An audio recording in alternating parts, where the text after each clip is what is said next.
back to another episode of the Intellectual Airheads podcast, starring me, Kelly McKee, and skater boy lover, Amanda. Oh my God.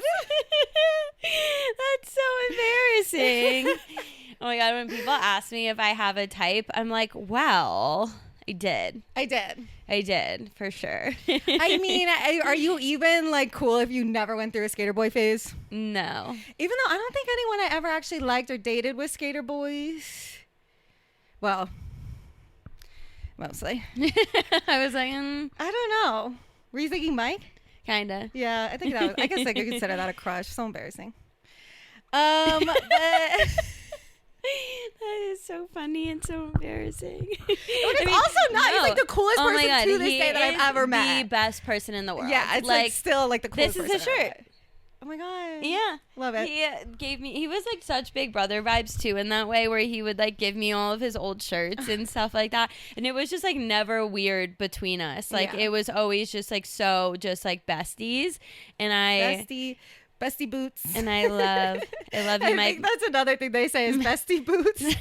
That's how you should have introed me. Bestie boots. This is my bestie boots, Manda. Wait, okay. So you were just explaining to me that Slay the Boots House Down is now just Boots. Okay, yeah. So I was explaining to Amanda, and she's like, girl, you should probably say this for the damn podcast. But I have been watching an ungodly amount of Drag Race. Like, I asked you a couple weeks ago about Drag Race. You were like, yeah, it's good. Have you fully just gotten indoctrinated and like are fully obsessed? Well, the reason why I was a little like hesitant about it is because it's not as like attention, like it doesn't like keep my attention so strong, and like it's not like, but it's just the best show to like have on all day long, like all day long. When I'm just like kind of doing other stuff, but also like very much watching, I've kind of been like frustrated that I didn't pay so much attention because it is so good. But it's kind of like what I was saying to you, where it's kind of like America's Next Top Model, where like they kind of have the same format of each episode. And so you kind of just like, I kind of mostly just pay attention to the challenges. And when they're like in the back, like in the untucked area, having their conversations, it's so good. I'm really excited to start watching. Like, I think I'm going to really like it. Yeah, you will. You just have to watch this, start with the same as me. Okay. So I was telling Amanda this because I was like, it's so bad. And I'm also like when I'm not watching Drag Race, I'm watching Good Children podcasts. Like it's like I'm gonna eat one or the other. And Kelly loves gay men. both of those shows are always saying boots down, like not even Slay the Boots House Down. They're just saying boots. And so I was explaining all that to Amanda because I want to say it so bad. I know it's so funny though, because like, I've never heard someone use just boots. I know, I'm obsessed with it. Never. But I love Slay the Boots House Down. Amanda's not in queer media like I am. Okay. No, do you get that joke? You probably don't get that joke because you don't. When that awkward finger just holding space for defying gravity. Oh yeah. The girl that was interviewing said, I'm in queer media, so I see that. And then like Cynthia and Ariana were like, are we not literally queer media? Like, what are you talking about? Oh my God. So that's what I said. I'm into queer media. And I hear boots. But yeah, I still have just been staying off media, so that's I think also why I'm probably not as abreast to the situation. Is that a word? Yeah, abreast. I put the definition. Okay, well, this is like really, really uncomfortable. I just feel really like. Hold on, I need to just like take a breath for a second. Okay, so we have some sad things to discuss today, and that's okay. Sometimes life is sad, and we all know that January 2025 has been the craziest January ever. Just really bad. And last week, I got some very devastating news for my family that my cousin took his life. And this is obviously like really hard for me to talk about right now. And his mom, my aunt, is like my best friend ever. And she's just, I don't know. It's really like a lot. It's really, really like a lot. But obviously this is really, really hard for our family and really, really, really hard for a lot of people in our hometown.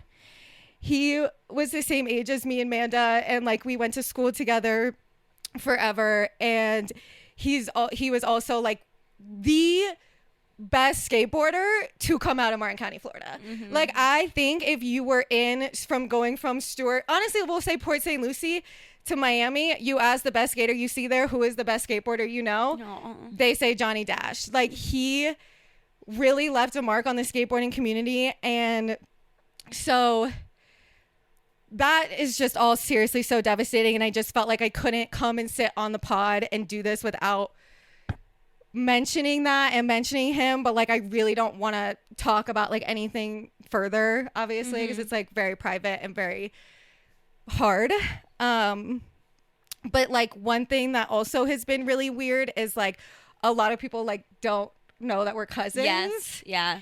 And that's so definitely a thing. It's just like a really really weird fucking thing that's going on right now. And I keep seeing people post on their story like praying for his family, and it's like, you don't even realize that that's me. And like, it's just so weird and so sad. Mainly a reason why people don't really know is because we weren't as close in like our adult life, and we also look nothing alike. Honestly, like, if two people could be more opposite.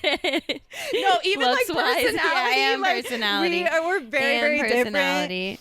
But like, obviously, like, he was amazing in so many ways, and it's just really, really sad that he didn't see how loved he was. So yeah, it's been a lot. But the next devastating news that we have to talk about, not as devastating, obviously. Not as devastating, but just such like, especially in this month, it's like, oh my God, another heartbreak. So we're wearing our 561 shirts,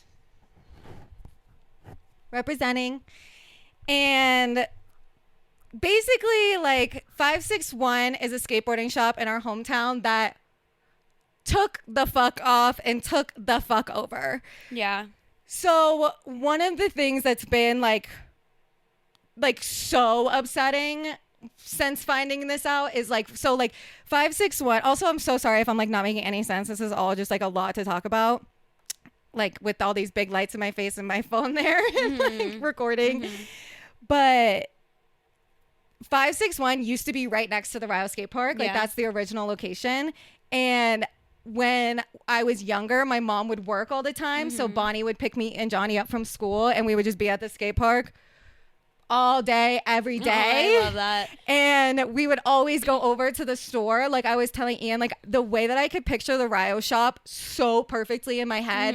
And I remember when he bought the store next door and turned that into like the whole shoe part. Like, and it had the half pipe thing in there too. Yeah. And so like I lived across the street. Yeah. Like I lived on that street, like directly across from it. Literally directly across. Yeah. So it's just like, and like, I don't know, like, first of all, Teak, so he's like the one that like started it all. Again, just one of the coolest people to ever exist. It's like so effortlessly awesome and cool. So cool, like, so kind, like so approachable. Like he makes everyone feel like the amount of people that think like me and Teak are close. Yeah. And he makes everyone feel that way. He makes everyone feel remembered. Well, and it felt like a family. Yeah. Like it really it did. is. Yeah. It is. Like, and you like can't walk around in Martin County, Florida for 10 or 15 minutes without seeing someone in a 561 shirt. Oh, and like we see people out here. Yeah. Oh, I have seen someone out here. Yeah, we've seen people out here with 561. I worked with this guy, and all of a sudden he comes out in a 561 shirt, and I'm like who the fuck do you think you are? Like, wait, who are you? You're like, that just made you 10 times hotter. Yeah. Oh my God. It was just so crazy to see that, because it is so niche. And it's funny because if you walk around in a 561 shirt in Martin County, Florida, like you're cool. Like it just like is cool. But it's like no one like out of Martin County like knows what it is or what it represents. And so it's funny when I wear it in other places. Like you guys don't know. You guys don't know. And that's like the thing that's like the best thing that could ever happen for a brand in general, but especially a small business in a small town, for it to be cool. Because I can't even tell you, like, it was like, because when I was working for Craig at the physical therapy office, he was going and buying his son stuff from there. And it's just like everyone went to 561 and got stuff. Yeah. And so it's just really, really sad. And like, honestly, Teak did it in Teak fucking style. Like, he's so cool. He's so nonchalant. He's just like, well, today was the last day of 561 being like open. it's the last week, like it's No the last party. day, like nothing. But I think he knew it would have been insane if he had announced. No, it would have been insane. There would have been people mobbing that place if he had mentioned it, like anything prior.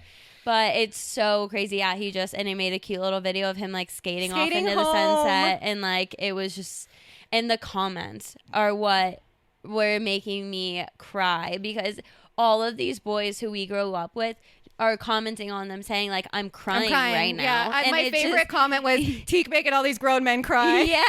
Yeah, no, literally. I know. For me, it was more so that like the people, like, first of all, like, I feel like shout out to the Jensen Beach community for building the skate park in Rio.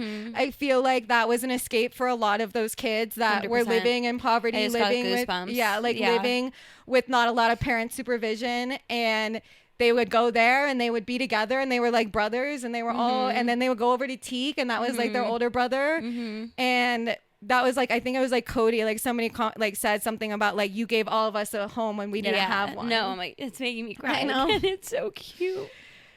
So our hometown skateboarding community is down bad right now. Like, it's just unbelievable. So that's why we were and you would not catch Johnny in anything but a 561 shirt. I don't think I ever saw that man in anything but a 561 shirt. No, I know.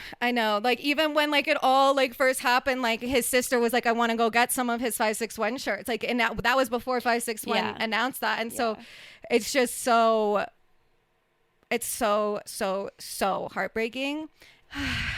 I also like, I commented on the post and was just like, you shaped a generation, and it really is so crazy the way that skate shop shaped so much of our lives. Like it really, I think like we wouldn't be the people we are today, like without that whole community, like we've been talking about. Yeah. And it just like is so special, like the amount that can do for people. I know that a skate shop, like a store, you know what I mean, can have such an impact, because that was kind of what I wanted to say too, was like, I have this memory of like being younger and like always like with my cousin and my aunt at 561 and at the skate park, and then when we got into high school, like all our friends were the skateboarders, and so then we ended up back at fucking skate parks and staying there. We would go to 561 for like the video premieres, and like Mike and Jake used to take us to 561. I loved this. Is actually really cute, wholesome. This is another reason why Teak is that guy. So like, I don't know if was Mike Mac like sponsored by 561? Okay, because that's what I was like thinking. I was like, I don't remember if it was a sponsor or what, but he just always used to get free shirts from him every time we would go in there, and then he would get us all to get free shirts, and it's just like so fucking funny to look back on and be like, we're getting our free shirts. Because we're sponsored and we're so good at skateboarding.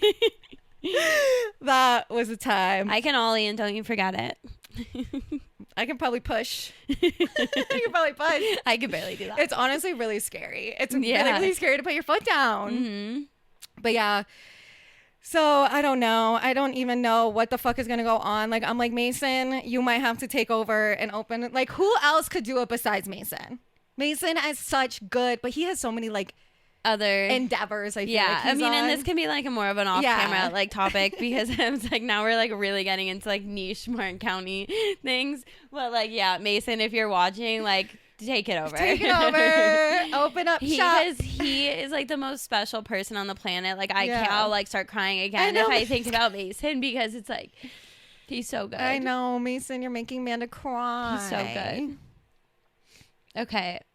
Okay, we need to move on. We need to pivot. It's really horrifying. I like am getting my period today too, so it's just like, and it's a lot, and it's a lot. We are done with January. Hopefully, like the rest of the year will like be better, but it's just been like a whole shit. It's been a whole shit this last month.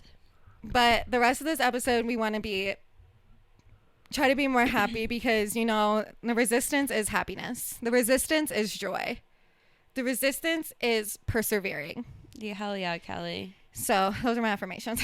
No, honestly, I love the word resistance too. Yeah, like, I know. It's so good. It's powerful. It is. It's so good.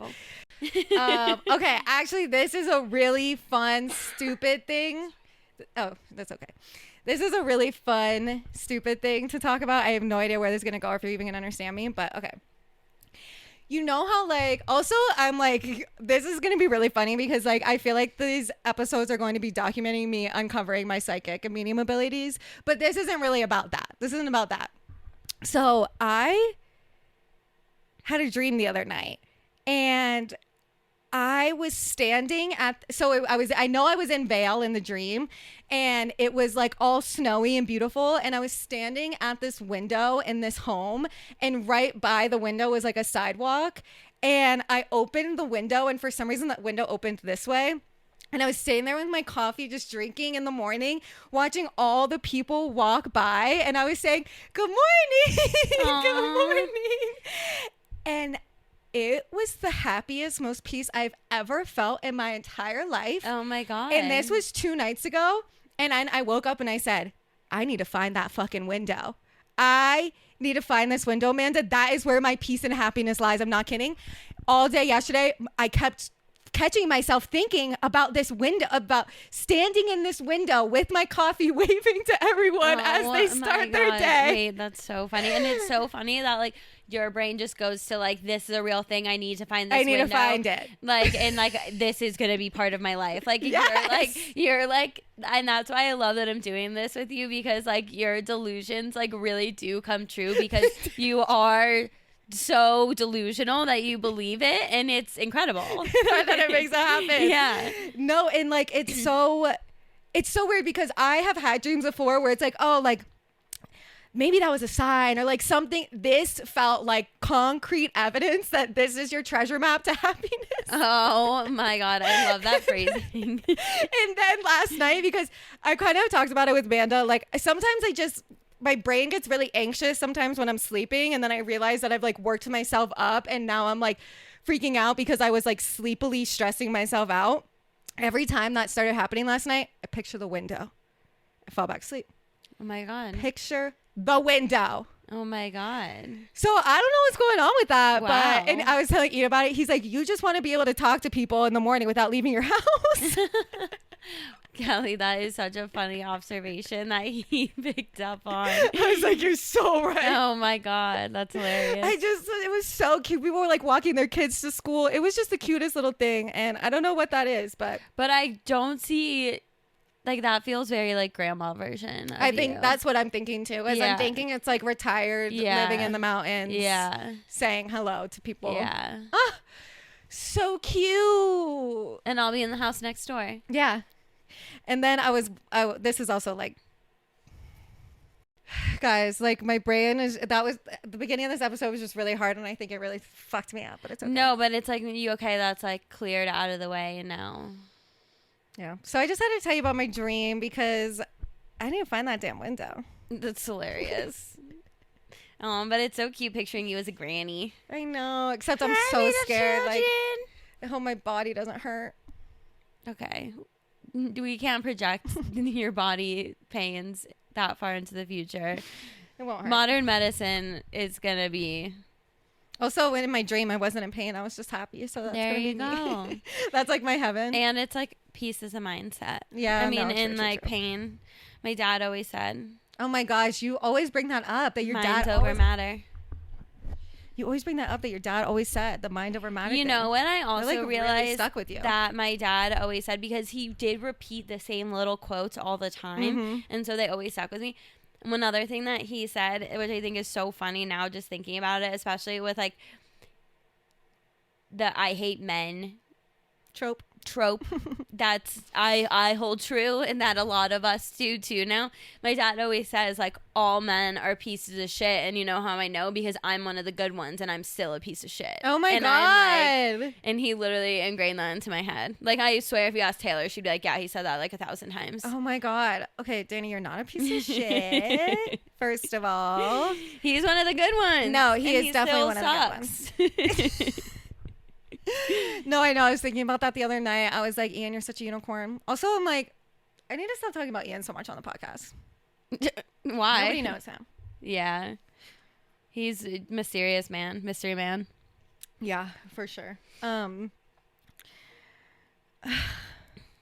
Yeah, we need Amanda to talk because Kelly is... Okay.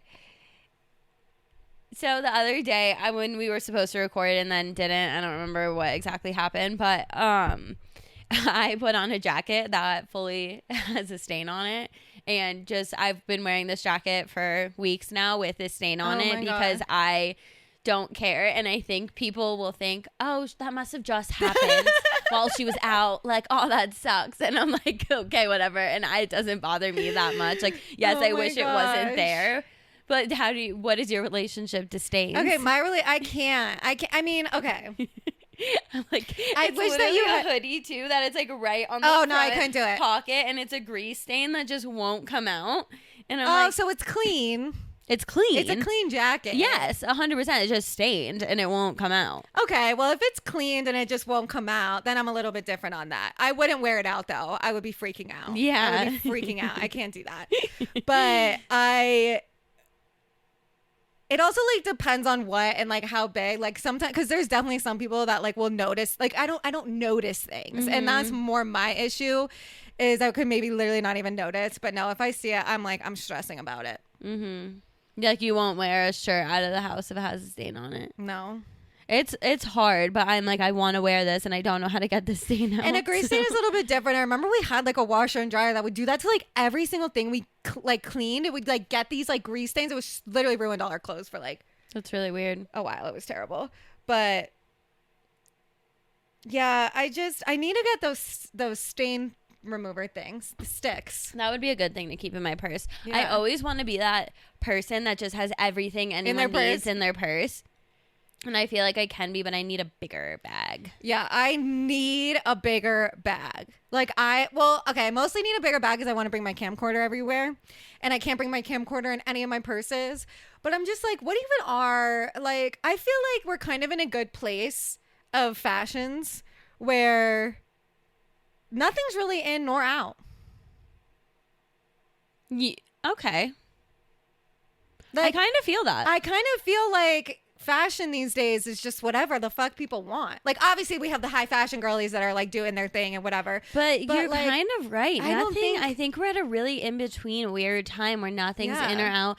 We're too focused on survival. Everything's coming back, but like also like new things are staying around. Yeah. And Alex Earl's trying to bring back skinny jeans, which sorry, like that I'm not gonna follow that suit. But even that, like, I don't know if we will exist in a world again where it's like, why are you wearing wide leg pants and not skinny jeans? Like, I just feel like with how, I mean, I guess I don't know though, because then I get so confused. I think that society is evolving and like being better with like not like caring what other people have on their bodies and not judging them based on like their outfits.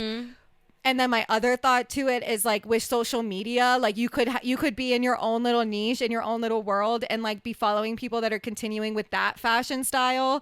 And so you're less like pressured to cave to like the masses because you're seeing other groups of people. Well, you know that's what I was just thinking is that before, and it's like, I know like the stuff has been in trend since forever. Yeah, but like before, when people were only looking at magazines and only looking at like one source, whatever was printed on that was what was trending. Right now, all of us are posting everything. So it's like you said, like whatever thing is like on your feed is what's trending to you because everyone's wearing everything and everyone's seeing everything and it's just all out there for everyone to take.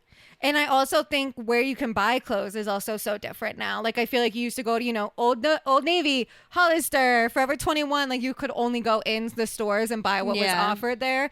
And now, like, you can buy people's made clothes on Etsy. You know what I mean? You could dress as different as you want.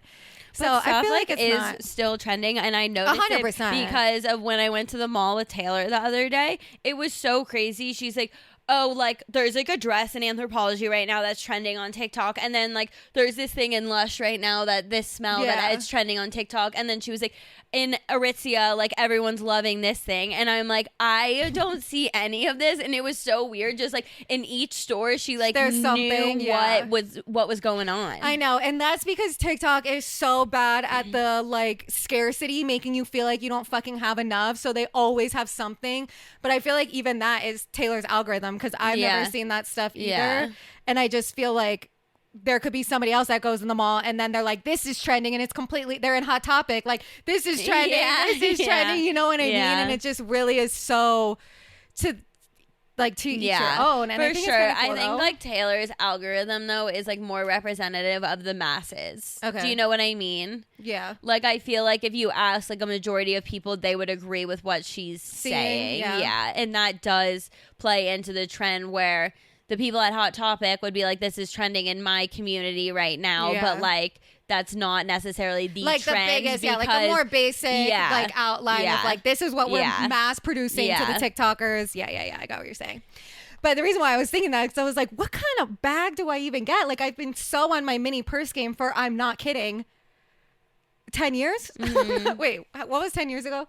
I don't know. 2015? I gotta go.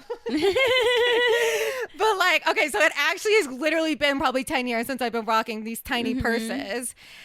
And so I just feel so wrong to not, but I also feel like it's time for a switch up. I've also been feeling a little, this is a crazy statement.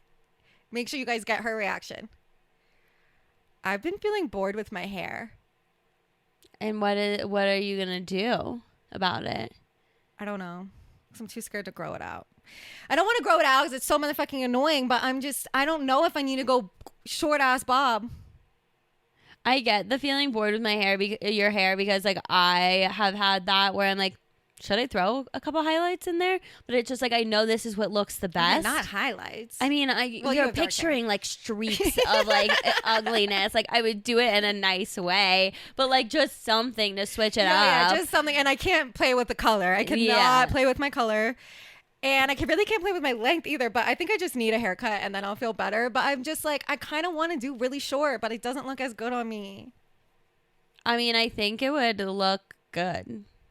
I've done it before. I'll show you pictures after. Yeah, I mean, I can picture it. Like, I know it looks good. Oh, yeah, true. I'm just pissed because my last haircut was ungodly expensive. Like, no, really, they're so absurd. But like, it was such a good haircut, and now I'm like, I don't want to go get a bad haircut for cheaper. So, but you didn't get any color or anything? No, because my haircut is $70. But then mine was more than double that. Okay, well then you should go to the girl that does my hair because she cuts my bob. I know, but you have a straight across bob and I don't. Oh. Her name's Paige. Oh. So I am an avid listener of podcasts, and it makes sense for my life because I drive so much. I'm either driving here, which takes me a half hour, which is pretty much half of a podcast episode, drive home, listen to the second half. Perfect. Or I'm driving an hour to work and to and from work or yoga. So podcast length. So I know I might sound like I'm bragging over here, but I don't like looking at my phone and driving. Like, I really don't do well with that. And so putting on a podcast is perfect because it's like, I don't need to change the song. I don't need to change the genre. Like, I just like put it there and then I'm good for the rest of my drive and I'm like entertained. And so I've just been struggling with my relationship to music because the main time that I used to listen to music would be in the car. And now like I get in my car because I've been listening to podcasts so much. Like, I don't have anything new. It's like all my old stuff. I need to skip songs or choose a different playlist, and then I don't like it, and then it's not the vibe, and I need to go on my phone. And like on my drive to and from work, there's not a lot of places where there's like stoplights. Like, there's certain sections where I go like 25 minutes without stoplights, and that's when I will go on my phone sometimes. And I realized the other day that like music was such a big part of my life for so long, both of our lives. Like, and when I think I'm about, hard agreeing with everything you're saying. yeah, and when I think about my life, like the way music was so important to me for so long, I was trying to make a career out of it. I was going to festivals every other day, and like even in high school, like the way we like those songs. No, like, the music would drop. We would listen to it. We would talk about it. We would be so excited. We would know who's going to be on the feature before the album comes out. Like, we knew everything. And I just am so, I feel like, removed from that at this point. And I really want to get back to it, but it's also like almost making me feel like a fucking boomer a little bit too, that it's like, I don't want to listen to new stuff. I want to listen to all the old songs that I already like and know the words to. And so I really like, I had this thought when I was on my way home from work the other day, and I was like, I'm just going to put my thing on shuffle and like see what happens. And it's like, I still love music so much. Like when I actually am listening to it, I'm like, oh my God, this is so fucking incredible. Like the way these songs are made, and like, it's so good. So fun. It's so good. And I really want to get back to a place where I'm like, but I also, music feels so much more interactive. Yeah. Like a podcast, you're just listening. A music, you're singing, you're dancing, you're like in it. And I also think it's like good for like more like free thought in my own head. Like when I'm listening to podcasts, it's like very much distracted listening to what they're saying. And when I'm listening to music, it's like I'm almost having my own thoughts, which I feel like is a good thing. No, it is good. Like sometimes I'm like literally going from one thing to the other, just watching my podcast, and I'm like one of those people that they say can't sit with silence. Yeah. But no, I have the same exact problem, and I've been having it since we moved here because I don't drive. And when I walk around, I'm either listening to a meditation or a podcast, because when I listen to music, I want to be singing or dancing, like I said. Yes. And I don't want to be walking around Fort Collins like that. No, I mean, Kelly, you know I have that issue. Oh yeah, man, it would be so bad. And I went and took myself on a walk yesterday, and I was like, instead of putting on a podcast, I'm going to listen to music. When there was no one around, I was singing walking down the street. I couldn't help it.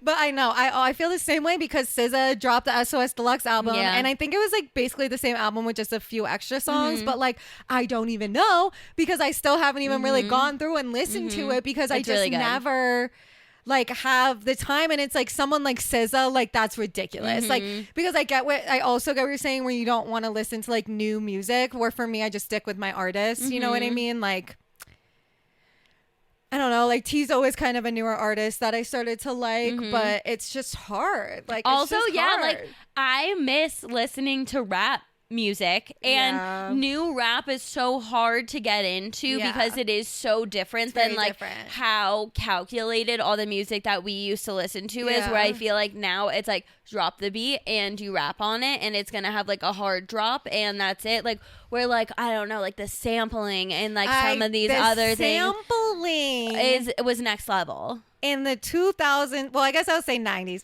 whatever, I don't know actually the timeline, but before whatever 2016, the sampling was so fucking amazing. God, top tier. And I feel like, and like I made the joke to Ian kind of like again with this, like this conversation that you're saying, I literally could not relate to any more than everything you're saying. And I was saying to Ian, like, I always loved rap, but I only like the rap with the songs that sample like old R&B or old like, you know, Otis Redding or whatever. And then I just stopped listening to rap and started listening to that music. Yeah.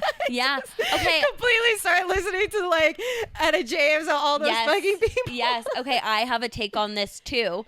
Because when I listen, and me and you both have this same thing, when we listen to that older music and those voices like Etta James, it like moves you. Like it does something to like my whole body, like hearing her sing like that.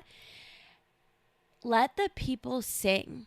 Stop auto-tuning. Stop fixing their voices. Let them belt it out and like let them sing. Like I hate the way they're trying to make everything so cookie cutter. It's taking away that like bodily feeling that you get when you're just hearing someone like rip on the chord or not on the chord like just like on the vocal cord on the record. But like it just like creates such a different feeling than when they like chop and cut and like fine tune and like make it like sound so nice and like cookie cutter, like I said. Like I think the issue is that a lot of people can't sing that good anymore, but there's people that can, and like let's make them famous. I know, but they have to have star power, they have to have money, they have to have like, it's like I feel like it's so fucked up how much talent exists that doesn't get to be seen because they don't have the resources or the access to it. Because there's so many people that just have. Did you see Chappell's speech yesterday? From the Grammys? Lex sent it to me, but I didn't end up watching it. But I know that it was Slay, and she was commenting on basically what you're saying, and was just like, labels don't let people who don't have money, they don't give them the resources to be able to live while pursuing their music, like health insurance. Yeah. And she was like labels need to start doing that. And she said she got signed to a label when she was young, got dropped, and then had nothing. Oh my God. And it's like, you need to be supporting, like, she was like, we're and bringing her voice the power. Is so good. Yeah. Like, the fact that she got dropped from a fucking label, like, are you kidding me? And it's probably because she wasn't a sheep. Yeah. Like, you know, it's probably because she was saying what she wanted and wasn't just listening to what they, like, wanted her to do. And, like, she knew the true art. And I would just wish labels would, like, listen to the artist, because it's, like, when you see an artist that is, like, makes music that's so true to them, that's when the real beauty that we're talking about, like, comes through the thing. And when they try and make it so commercial, it, like, gets so ugly. I feel like every successful... And it's not timeless. Yes, it's not fucking timeless. That's what's crazy. I feel like I have a lot of thoughts, but I feel like oh my God, I lost all my thoughts. Oh yeah, I feel like what like every successful creator, whether they're an actress, an actor, not a movie star, that's the same thing, a director, a singer, or whoever, a YouTuber, an influencer, whoever they are, they always say, you have to stay true to yourself or else you will never be successful. And that's something that I think about a lot. Like with our podcast, we talk about that. Like we can't not talk about how much we hate Trump just so we can get more white girls to listen. You know what I mean? Like you have to be true to yourself to see the real success. And if you don't and you still somehow get that success, you will be so miserable. You will be so fucking miserable because you will not be living your true self. And the other thing that I was thinking about is like, which is why I don't know why these like labels that are supposed to be the ones like helping them make the music aren't understanding that fact. Like let them do what they want. I know. I just think that like Hollywood and all that stuff is so fucked up forever, like since the start of it. And that's why there is so much fucked upness in it, because the people that are doing the work, the people that are singing, the people that are acting, the people that are doing the work are so desperate. They will do anything because this is their life dream. And I don't mean desperate in a negative way, obviously. No. They are so desperate. They will genuinely do anything for this dream. And these people know that. And that's how it's been since the dawn of Hollywood. And so I just feel like they think we can get away with this stuff. And I think that's why the Me Too movement was so big and like all this stuff, because they've never had these conversations before. They've never had a check on like their... No one has ever. Everyone has just been so grateful for being in the room. I'm just grateful to be in the room with you guys. You don't have to give me anything because you're going to give me a career. And it's like, well, they are actually getting their career from your career. Yeah, you should be interviewing them and deciding like if you want to be... Yeah. I know. And even like I had that thought, like we were talking about if we have a podcast manager, and Amanda's like, well, we would interview them. And I'm like, oh my God, like I was imagining being so lucky to get picked by someone to manage us. And she's like, we'll interview their bitch ass. Yeah. Make sure they're the right fit for us. Yeah. And like, and I was, and so I was like, I'm like, I'll do anything for this dream. Yeah. Okay, my fucking microphone. I'm getting new mics, you guys. I'm over these mics. Yeah, we're getting an upgrade soon. Yeah, soon. We probably shouldn't say that, but because you guys are going to, whatever. Oh my God, but the other day I went back and looked at our first video episode, and like why do we even post that? It doesn't look so different than it does now, but it was so bad. Like it was so bad. I couldn't believe it. It was like it was clamped. These curtains were clamped in the middle. You could see in the corner over there that there was like all this stuff in the background. The leftover like light thing was down here. Yeah, like there was a box. Yeah, like down here still. And I was just like, what the fuck? We were rushed. We were like learning and growing. And that was like, honestly, I don't know if I'll ever forget that day. I will never forget that day. That was the most insane day. It was so insane. I'm struggling with my microphone, and it's going to be so annoying for our audio listeners. I'm so sorry if you're going to hear every 2 seconds, but Amanda's got you.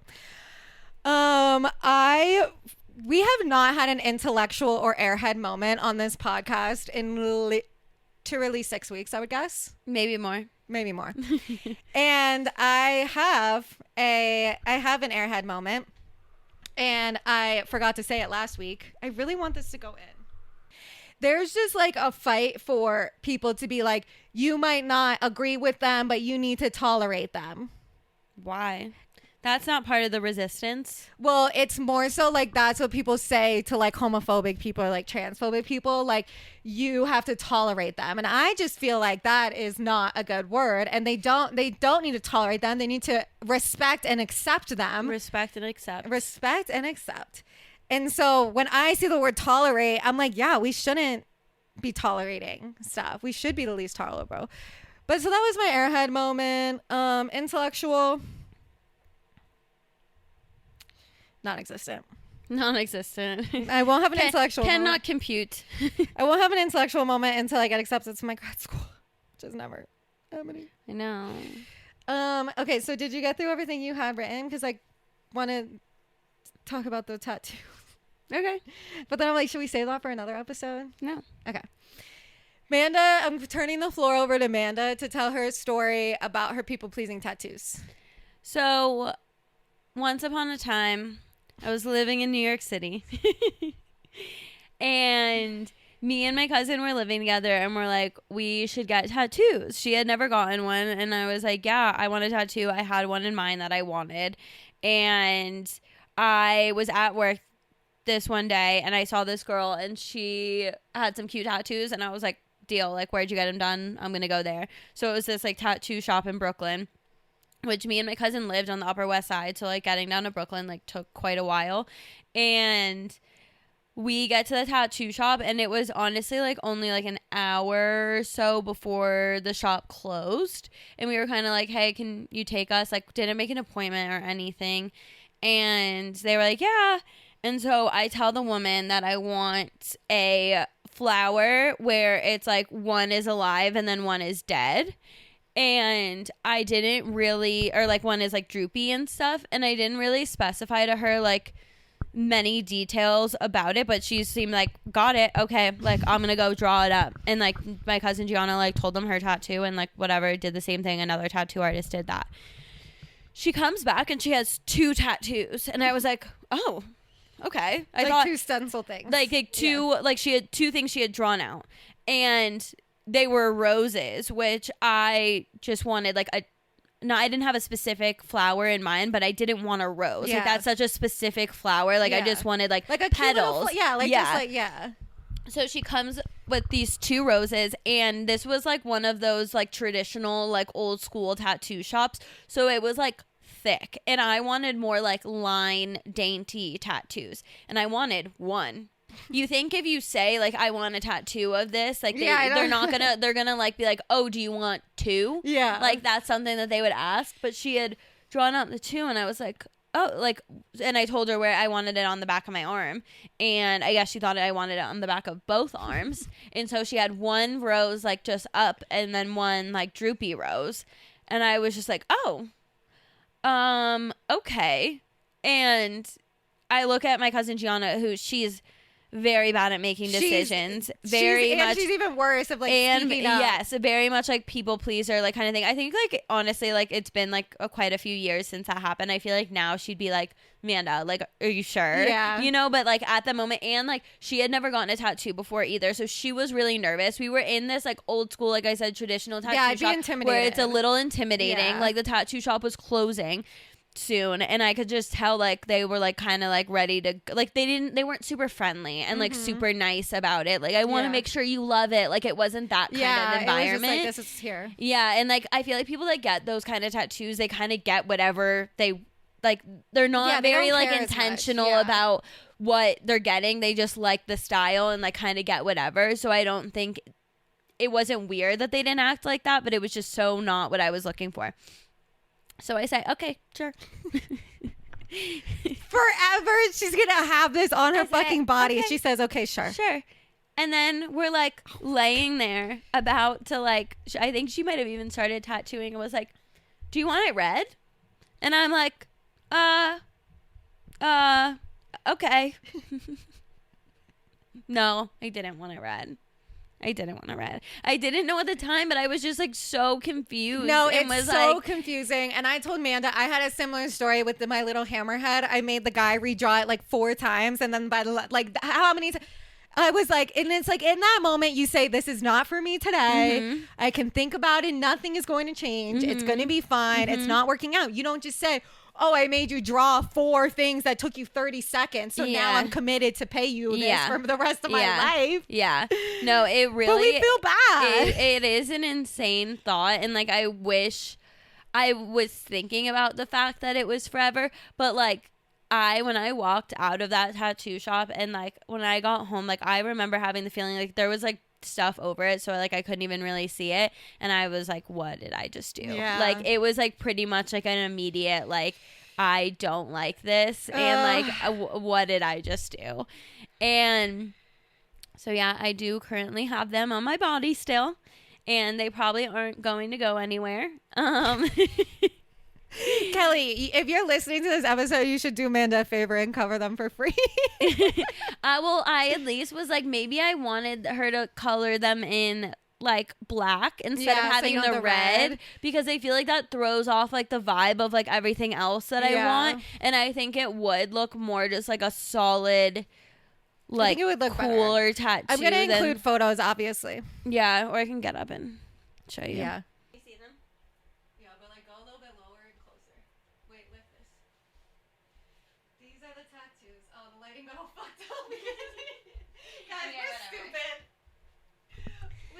Whatever. But yeah, I just really encourage anyone who's getting a tattoo to just like definitely like make sure it's what you want forever. Make sure it's what you want. Do not feel bad. Just don't people please. Yeah, like don't. And this is my constant reminder every single day to not people please anymore. It hasn't worked that much. Too bad it's on the back of your arm. You never do it. I still people. Honestly, if it was somewhere else like that, probably would bum me out a lot more if I could see it all the time. That it's like on the back of my arms. Yeah. So just like speak up for yourself. It's totally fine. People aren't going to hate you. And we get really scared of it too. So it's kind of ironic for us to even be delivering this message. But like, you know, we have to like say it and then we'll start living it. Yeah. I mean, and with this tattoo, I did ask Kelly to like change something, and I was like really proud of myself. Oh yeah. And it's like you're someone you've literally known since we were children. I know. Like, I built up the courage. She's so nice. I'm so proud of myself. And I think also another thing with going to Kelly versus someone you don't know is like, you know, she has the highest skill ability there is. Where like, imagine asking somebody else, and what if they like genuinely can't draw that good? Yeah. You know, where it's like, Kelly, like, I'm sorry, but I'm literally going to give you the hardest design ever because you can do it. Sorry, you're capable. That's what I said to you and Ian. Kelly has been, I think you're like going to hold on to that for a little bit. Like, sorry, you're more capable than me. Because Ian and Min are just the same person. And sometimes I don't know. It doesn't matter. But I just look at them sometimes and I say, sorry, you're more capable. So you have to do it. And that's on Well, we play to each other's strengths. Yeah, always. Always, always, always. But yeah, so I guess that's our episode for this week. Sorry, I cried. Yeah, we kind of cried, and it was kind of all really sad. And yeah, send right now while you're watching this, take a second and send love to my aunt and my uncle and my other cousin. It's really fucked, but we love you guys. And like send love to your friends. Yeah, your friends and your family. Just like tell everyone you love them. And we love you guys so much. Yeah, for real though. Like, no shade, no tea, boots down. oh my God. Love you. Love you. Bye.